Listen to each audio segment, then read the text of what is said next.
ભલે આપણે 3 સમય દિવસમાં શિવાલય ન જઈ શકીએ, પણ એકવાર જાઓ. એકવાર ન જઈ શકે તો 7 દિવસમાં એકવાર જાઓ. સોમવાસરે નિશી ભોજનમ, શાંતિ આપનારો, સુમતિ આપનારો, શાંતિ આપનારો, સંતતિ આપનારો, કામના મનોકામના પૂર્ણ કરનારો સોમવાર છે. ભલે આપણે રોજ શિવાલય ન જઈ શકીએ, પણ સોમવાર છોડવો નહીં. સોમવારે પણ તમે શિવાલય ન જઈ શકો તો મહિનામાં એકવાર તો જઈ શકાય કે ન જઈ શકાય? ત્રયોદશી વ્રત કરે હંમેશા, તાકે તન નહીં રહે કલેશા. ધૂપ દીપ નૈવેદ્ય ચડાવે, શંકર સન્મુખ પાઠ સુનાવે, જન્મ જન્મ કે પાપ ન ચાહે. મહિનામાં એકવાર ત્રયોદશી, કૃષ્ણ પક્ષની ત્રયોદશી, જેને આપણે શિવરાત્રિ પણ કહેવાય. પ્રદોષ પૂજા, બીજાના દોષ ન જોઈએ એને મોટામાં મોટી પ્રદોષ પૂજા કહેવાય.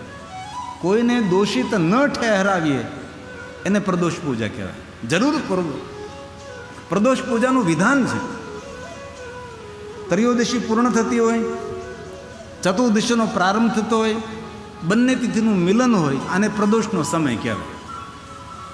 એ વાત યાદ ન રહે, એ પંચાંગ અનુસાર ખબર ન પડે તો કૃષ્ણ પક્ષની ત્રયોદશીના દિવસે સંધ્યા સમય એ પ્રદોષનો સમય કહેવાય. એ પણ ન સમજ પડે તો કૃષ્ણ પક્ષની ત્રયોદશીના દિવસે સવારમાં બીજ ચંદ્ર દેખાય, એ ચંદ્રની ઉપસ્થિતિમાં મહાદેવની પૂજા કરવી, મહાદેવનું દર્શન કરવું, એ પણ પ્રદોષ દર્શન કહેવાય, પ્રદોષ પૂજા કહેવાય. અને ક્યારે ભાગ્ય જોગે જો મહાશિવરાત્રિના દિવસે ચંદ્ર દર્શન થઈ જાય, મહાશિવરાત્રિના દિવસે ચંદ્ર દર્શન થાય જ નહીં, પણ જો મહાશિવરાત્રિના દિવસે ચંદ્ર દર્શન થાય તો ચંદ્ર દર્શન નથી, ચંદ્રેશ્વર મહાદેવનું દર્શન છે. ક્યારે અવસર મળે, મહાશિવરાત્રિના દિવસે સવારમાં શુક્લ પક્ષની દ્વિજ એ 5:30-6 વાગે દેખાય, પરંતુ કૃષ્ણ પક્ષની બીજ એ સવારમાં દેખાય છે. જ્યારે સવારમાં પ્રાતકાલ બ્રહ્મ મુહૂર્તે ચંદ્રની ઉપસ્થિતિમાં એકદમ પતલો ચંદ્ર હોય, એ ચંદ્રની ઉપસ્થિતિમાં શિવની પૂજા કરી લેવી, એને પણ પ્રદોષ પૂજા કહેવાય છે.